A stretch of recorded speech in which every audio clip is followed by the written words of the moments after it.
Hello, everyone. Welcome to Business Spotlight USA. Monica Gunderson here with Chisel Action Coach. Super excited to have my favorite moments of every day and every week, and that is talking to business owners and learning more about them and their journeys and their businesses. So today I'm super excited to have Olivia Wisden here with us. Hello, Olivia. Hello, hello. How are you doing today? I'm good. Yeah, it's been a good week. So excited to chat. Awesome. It's great when we have that positive synergy and good things going on. So Yeah. can't wait to have our listeners learn more about you. Why don't we get started with you telling us about your background and what your business is? Yeah. So I am the CEO and founder of TwoLips Creative. So we're a branding agency that really specializes in working with startups and small businesses to really help that kind of starting from the very beginning, whether that's kind of helping you get that initial website up off the ground, creating that initial visual identity, and then growing with you as a business owner to kind of build out the rest of that branding. Um, but as I think a lot of entrepreneurs have found, it this is not where I thought we would be, 3 years ago, 5 years ago. So I started my entrepreneurship journey about 7 years ago now, and it was right after kind of graduating from University of Madison. And I had the idea that if I start my own business, I'll be able to easily travel and work remotely. And looking back on that journey, I think most business owners would say it's you don't really get a lot of travel time when you're in that early stage of businesses. And so it has been a journey starting in a helping people kind of do an international internships abroad was kind of we were a placement agency, and then kind of pivoting that journey throughout the years. The real first, I think, startup world is which is where I got started. After that, first, I think everyone's had the experience of realizing a business wasn't going to work, that the business model didn't work, and so having to be like, okay, scrap that first idea. What's the new idea? At that point, the kind of the entrepreneurship bug had bitten, and so it was like, okay, cool. First business didn't work. How do we do the next? What's the next thing look like? Yeah. And so we got started initially as a events discovery app called Underbelly. And so our goal was really to help people find their niche, kind of the niche underground local events and small businesses in a given community. So we got our start really in Madison. In It was about 2018, and the idea really was, okay, how do we help people connect to their community on a really kind of a personal way? And so for us, we were like, there's a lot of competitors out there, but we really knew kind of like this niche community that we were trying to advertise to and trying to reach. And so that's where the name Underbelly came, was like really this the underbelly of the city. And with that, we also knew that we needed to figure out like distinct branding to really differentiate ourselves from like the big players out there like Instagram, Facebook, Google, those sorts of things, to really tell our customers like, hey, if you like our branding, you're probably going to like the events that we're promoting. Now, the thing was, like, we knew nothing about branding when we started this. We were like, okay, we need a logo and we probably need some colors. I don't even think we knew the idea of like color palettes or font or like anything like that when we first started. Um, so yeah, we basically got started. I then went and started working at a branding agency to kind of get my feet wet to say like, I know nothing about branding. How can I learn? And I didn't have like, I was not the designer. I was not the person who could do any sort of illustrations or custom design work. So I came in really at that strategy level of things. And from there, we basically started doing I started to learn, understand what branding was as like a conceptual side of things. And then my sister, who is now our art director, she's always been the artsy one. She was always the one who was like make drawing or doodling or making pottery. She did what I think every good entrepreneur sibling does, is like, oh, I can make us a logo. Like, I got that. We can do it. And so we started basically, took on the role of doing any sort of the design work. Um, she was still in school at the time, so she took some graphic design classes, but very light graphic design classes at UW-Madison. And we ended up connecting with local printers on this thing called a risograph to do these zines. So zines are, for people who aren't aware, are these individual kind of like self-published magazines. And we could print them, and so our idea, we had no money, we had no real connection. All we had was like time and a little bit of funding for marketing. And so we created a weekly free printed zine that we would distribute at local coffee shops and businesses, and kind of promoting the things that we wanted to highlight to people. Basically, let people start seeing our name out there, get a grasp of what we do. And so we did that for 4 months, where every day we went and picked them up, dropped them off, all of this sort of stuff. And through that experience of constant iteration, because we were able to pick up zines, drop them off, we started to figure out our branding. So that was our first like foyer into branding and design. And people from there, we launched an app, a whole bunch of things happened, which we can talk about later if we want. But basically, we were in the process of expanding to Milwaukee, because we were an events app that just happened to like doing these printed zines. And we were on the process of expanding to Milwaukee for Madison in March of 2020, and had our launch strategy planned, and COVID hit. So as so many businesses, as all businesses at that time, we had to decide, what are we going to do? Because as an events business in a pandemic, it's not a great industry to be in.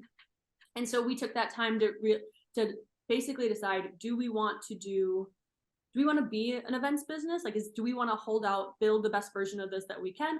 Or do we take this as an opportunity to try something else? And so then in October of 2020, we took that chance of saying, hey, let's see what something else looks like. And so for the past 3 years, we've been a creative agency, doing design work and working with startups, using the skills that we had learned being a startup ourselves, now understanding a lot more about branding. That's the long short of it, I guess. Olivia, that is really great. And there is so much to unpack there. So thank you for sharing all of that along the way. And I think, here we are in 2023, and, we all have the experience of the pandemic in business and how that affected us. Your resilience and your ability to adapt obviously was even before that. So I always like to learn kind of the why an entrepreneur, the resilience that you have as an entrepreneur, that led you to where you're at today, with many twists and turns and stops and goes. What's your why and your passion?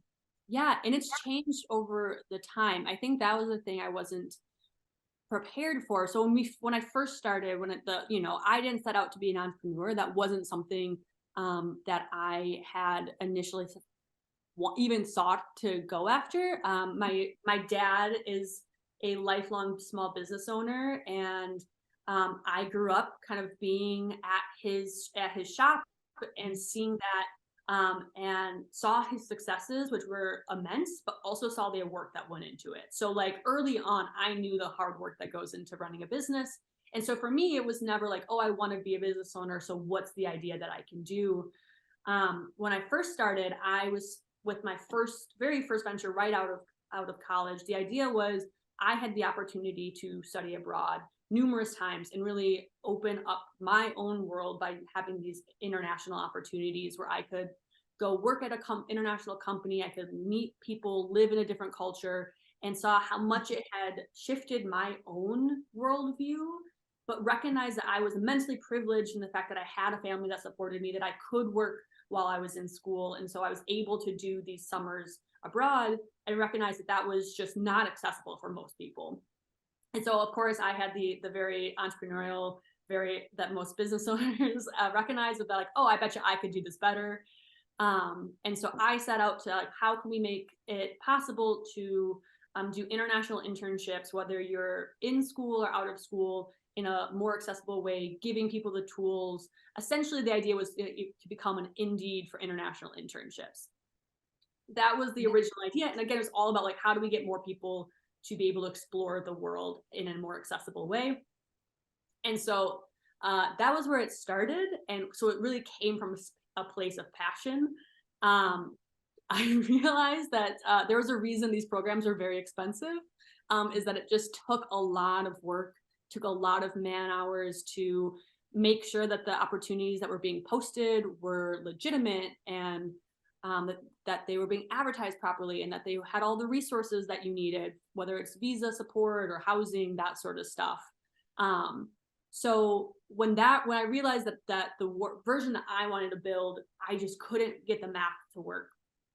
I then kind of went back to that question of like, okay, was it the international internships that were really the passion, or was it how do we get people to immerse themselves in other cultures? So that then, once we kind of pulled the question, the core passion away from internships and place it in like, no, it's about immersing yourself into another culture and another community. Then we were able to kind of shift what the product looked like to kind of address that question. And so that's where the events discovery app came. Was, okay, what if you don't have 3 months or 3 weeks in a city? How can you explore it in 3 days and kind of get beyond kind of the shiny surface level of a community? So that's kind of what then led that passion for a long time, was helping people connect in person, get together, feel seen, feel connected. That, I think now it's funny looking back, because it's an app that I think would do very well today. But a lot of times business is just time and timing. And so then again, it went back to what's the question? We love bringing people together. We love doing these interesting things, but events were never the passion. It was always about community. And so kind of the question of the passion always kind of shifted and changed. And so for the final version of where we're at today was how do we keep helping people do really interesting, cool things that are making the world better? And so we realized that we have a specific skill set. Like, I don't need to be the one building it, but I can support the entrepreneurs who are building it. So the passion has constantly kind of changed and morphed over the years, as we've learned and grown. Yeah, well, very awesome. And I love how you make all of the connections between them, and how what you came back to as the core passion, right? And but what else can you do with that passion? So I think it's a really awesome way to think about things. There's not just one thing I can do with my passion. Yeah. What more can I do with it? So very cool. So that is fascinating and takes me into thinking. So tell me about the uniqueness of TwoLips, which you gave us a great background. So I can't wait to hear what you have to say about the uniqueness of TwoLips. Yeah, I Great. think that for us, a lot of it comes down to, one, we do, I like to believe, right? And I like to think that our clients believe as well, is that part of it is our design work. We come from very non-traditional backgrounds. My team, so I'm incredibly fortunate that my art director is also my sister. So she has been a part of this journey this entire time, learning and growing as we've grown. And so like my designers come from it, as from like an artistic background, which I think is a little different than a lot of agencies. So in the design sense of things, we kind of come at it. Our designs are going to be a bit bolder, a bit more. We like to joke that our stuff is very colorful. It is very bold. But we also like that it's really engaging and friendly. So that is kind of, so part of it, right, is like, oh, the design part, which I think most designers want to claim, be like, oh, our designs are what are different. But the other things that we've kind of learned with time, coming not from this space originally and kind of building what we had wanted or what we would have needed as a startup ourselves, is that as a startup founder, someone who started in the space of being a startup founder, we recognize pretty innately kind of the challenges that startups and small businesses have. A lot of our clients, it's not a matter of having these massive budgets or You know, I joke with other agency founders who like work with larger companies who have like big marketing budgets that like my clients don't have a marketing budget. Like it's not like, oh, we've got $150,000 and if we get to use it or we lose it, it's like, no, that money is either going to my client as their salary or it's going to us. And so for us, it's a lot of really, you know, recognizing that that our clients' resources are extremely finite. Sometimes that's time, sometimes that's finances, sometimes that's energy. And so working with them to really figure out what is needed right now, kind of what is the most imperative thing, and how can we grow with you and kind of address that. Here's the things that we can do, you know, in step 2, 3, 4. So we really position ourselves as our clients' partners, recognizing that, you know, in a dream world, we'd be able to complete all of these things at one time in this massive, beautiful campaign, and we'd have a big budget to roll it out. But like most startups just don't have that. And so like really working with them to meet them where they're at. And then so that way, when step 2 does come or step 3 does come or that financing comes, then they're positioned in a way that they can really take advantage of that capital instead of having to build everything, you know, after having been doing nothing or having never created that foundation. So I think that's one, is that we just really understand startup and small businesses pain points around resource management. The other is, yeah, I think we just really enjoy, we have really, again, it kind of goes in with that partnership mentality, is that our goal really is to be kind of your resource. And so like we are always going to go above and beyond. It's something that my team, we talk about is, yeah, we're always the ones who are going to be like, if we come up with an idea and it's kind of outside what would be traditionally the scope or whatnot, or we're like, oh, that's more complex and that's going to take more time, but it really executes the solution, we're always going to be the one who does it. And so part of that kind of, it blends the combination of this idea of really being partners with our clients and really wanting them to succeed. Partially because I'm like, I love our clients, so I want them to succeed. But the other part is if they succeed, we succeed. So it's this mutual beneficial. But then the other part is back to the design side of things, of like, we want our designs to be exceptional. We want them to be kind of stand above, kind of stand up and above. So by being always willing to kind of overinvest ourselves into a client, it kind of hits both of those. So I like to think those are our differentiators. Well, those are great. When you can create win-win situations, we love that. That's what we always should be striving for, that for sure. I also just want to say, you know, you mentioned earlier, when you were getting a startup, you know, we had no money, and the little money we had, we used for marketing. And so I think, again, back to your experience and knowing how that feels, right? The pressures, you can really relate to your clients. And you mentioned your team. So tell us a little bit about your team that serves, and then we'll learn a little bit about the customers you serve. So Yeah. I'd love to hear about your team. Yeah, my team are the best. They are my favorite, like they are just my favorite part of my job. So as I kind of mentioned, I have my art director who's also my sister. And so it's me. So I kind of, my job, I like to tell people, is I do everything that's not the actual creation of designs, unless it's websites. I do all of our website designs. But anything else, any of the all of that, like the magic that gets made, is the rest of my team. So Liz, she is the kind of illustrator extraordinaire. So she kind of is the one who is the primary designer for most things and kind of setting all the tones. And then we also have Laura, who is our junior designer, who is just, you know, I like to imagine she's kind of like the cock in between everything, where she comes in and fills in the gaps that we have, whether that's like being able to help Liz with specific designs or illustrations, or right now she's on a big animation project and doing our social media. So as a small team, and we're fully remote. So the other thing that's, I think, interesting and something that we've been really intentional about is, as we've grown, is like building a company culture and figuring out how do you build a culture when no one is in the same time zone. So right now, my Liz, my art director, is currently, she's in Olympia, Washington. But typically she's based in Chicago, but is traveling for the next year out of her fiberglass trailer. So she is working fully remote, and has been everywhere from kind of up in Alaska to British Columbia and to kind of all over the central US. My junior designer, on the other hand, she typically is based in New Jersey, but she has also been kind of traveling for the past several months.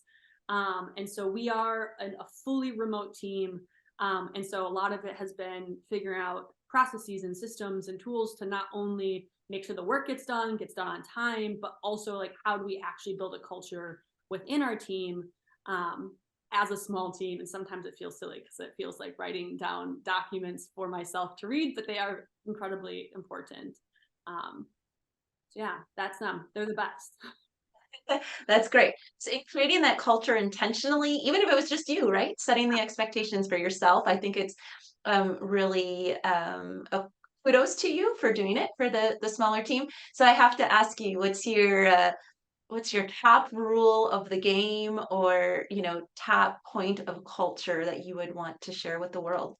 Yeah, this is something that I recently realized because we've been working on our culture since the very beginning, from running a startup that had no systems and processes in place. So it always felt like things were on fire. And with that, the emotional tumult that came with everything being on fire, or everything being exciting, or everything being really hard. And so we set out from the beginning that we wanted to build a culture.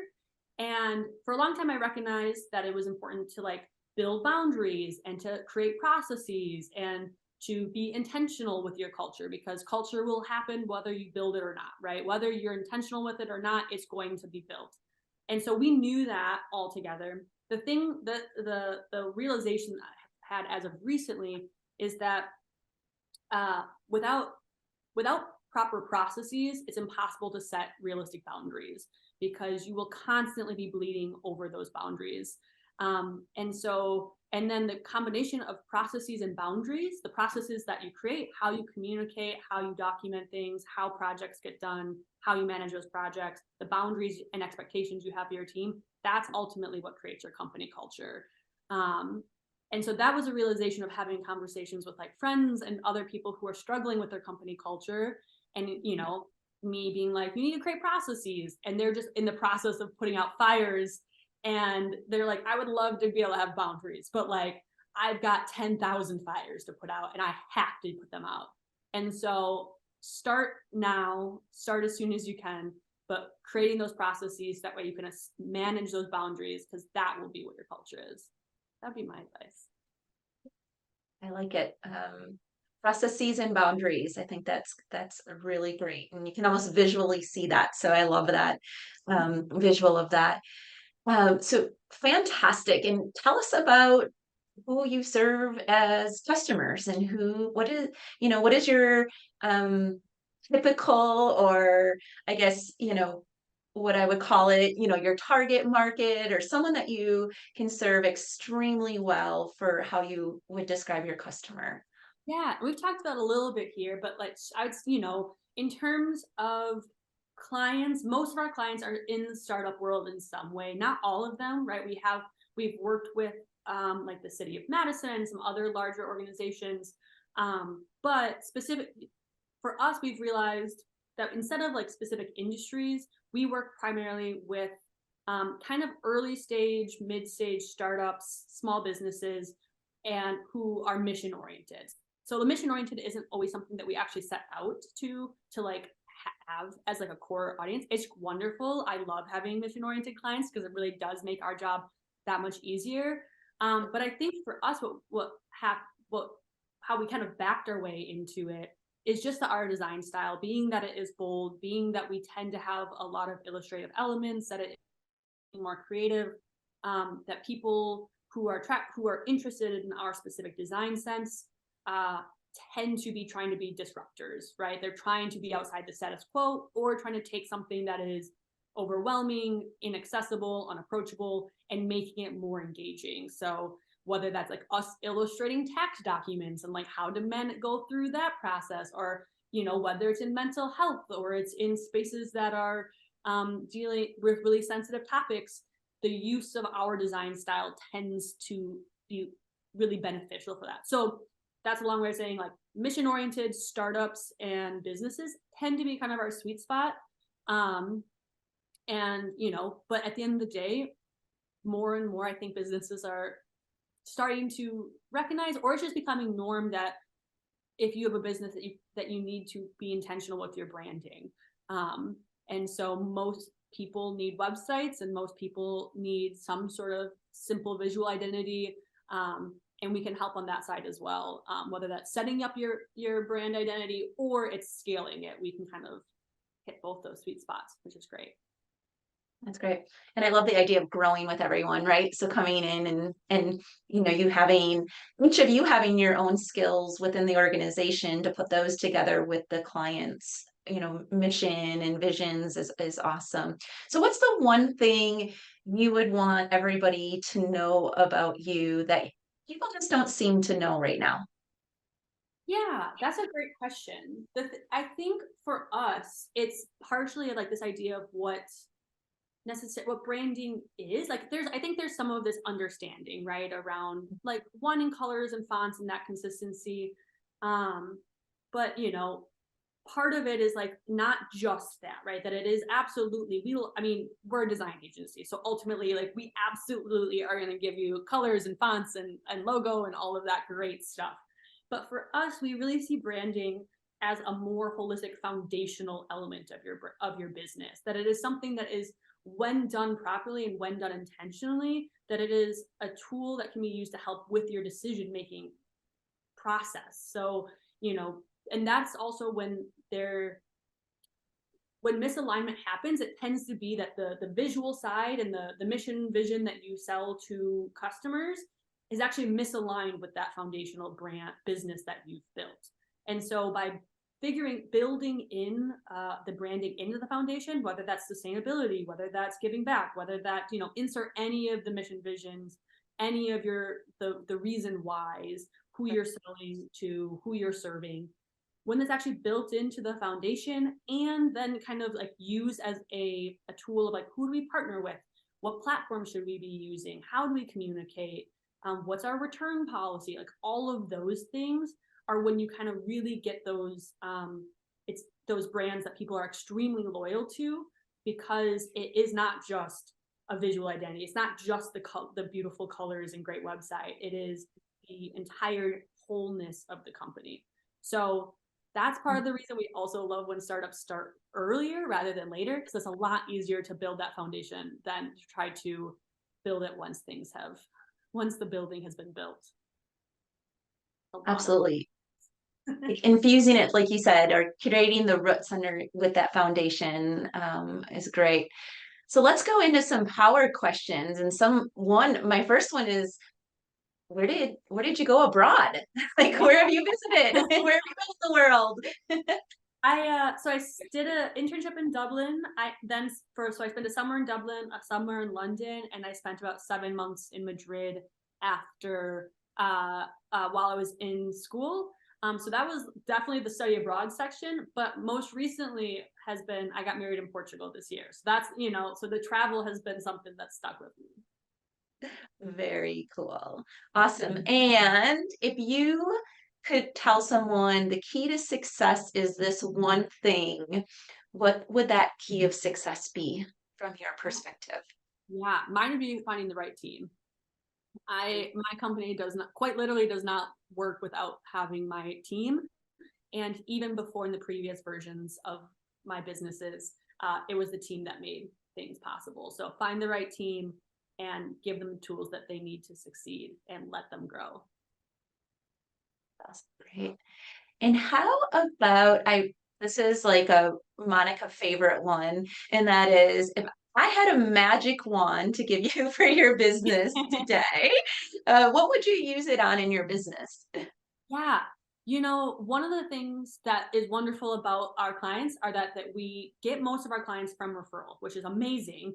But the challenge that we have found is coming from a startup world, like some early stage startup world, to then servicing early stage startups, is just that that is kind of who we get referred, which is great and wonderful. But we are in that process of like jumping from not even jumping, but expanding from seed stage, pre-seed startup to series A or seed. And so if you magic wand would definitely be getting us in some of those rooms with those a little bit larger startups, just to start those conversations. Absolutely. Well, I hope we can find one of those and some dust can come off and one shows up, right? That's awesome. Your favorite book or audio book that you would recommend to the listeners reading? Oh man. Oh, so okay. So this is not really it's not a business book at all. I was gonna say it's not really a business book, but it's not a business book at all. But I do think it is a really wonderful kind of philosophy book wrapped in a novel that I stumbled upon this year. And it's called The President and the Frog. It is a somewhat magic, it's not super magical, it's kind of a novella, but it really does it was the book that I started keeping a notes app into, just taking quotes, because it is just a beautiful questioning of what's the importance of life, what's the meaning of it, wrapped in a very wonderful little story. Well, and that is, I appreciate you sharing a life story. And the reason is right, the reason that you and many of our listeners are in business is to improve their life, right? So really having those stories and that inspiration and motivation and making sure you're not just working is really, really important. So thank you for sharing that book. Great. So how can people get a hold of you? Yeah, so there's a couple ways you can follow us on social media at just TwoLips Creative. We're most active on LinkedIn and Instagram, so those are two where you can kind of get. Otherwise, you can reach out to me directly at olivia@twolipscreative.com, as well as on our website, which is just twolipscreative.com.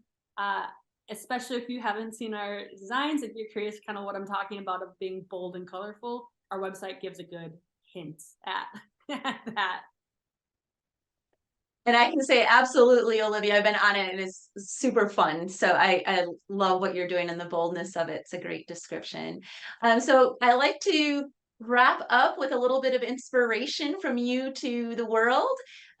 What's the one thing that inspires you today? Yeah, this doesn't sound so cheesy, but it is something I've thought about a lot. One of the things I started doing a while ago was just journaling, right? Like, I mean, I think it's something that people talk about often, but especially as business owners, I think it's really important to journal and to talk about your goals and kind of your in the futures, right? Like the dreams that you have in the future. Because recently I went through an old journal and saw kind of, I can't wait until the one day that I'm working full time, and one day that we have a business, like all of these things, that as I was reading it in the future, we had done all of those things. And like it was came at a point that was like just a hard one of those lows in business, and reminding myself that like I'm achieving the dreams that even just 2 years ago I had that were inconceivable.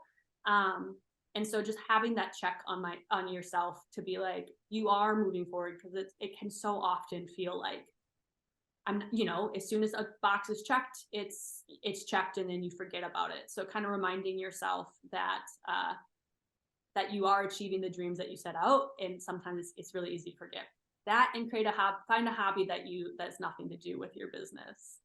I started watercoloring and it's been wonderful. Well, those are great. And I would say I am so proud of you. I love hearing that you reflected on something you wrote. And it is so true. When we write things down, we're like putting it in our brains and we're starting to think about it, and we're getting our razz on, as I like to call it. And so fun to have you say that's happening. And I want to congratulate you. Today has been really great talking with you, learning more about you. And I always love to learn that it's a family business as well, that you and his sister are working together. So that's really great. And then I just couldn't agree more with the boldness. And I'm really excited for the listeners to visit your website. It tells a great story.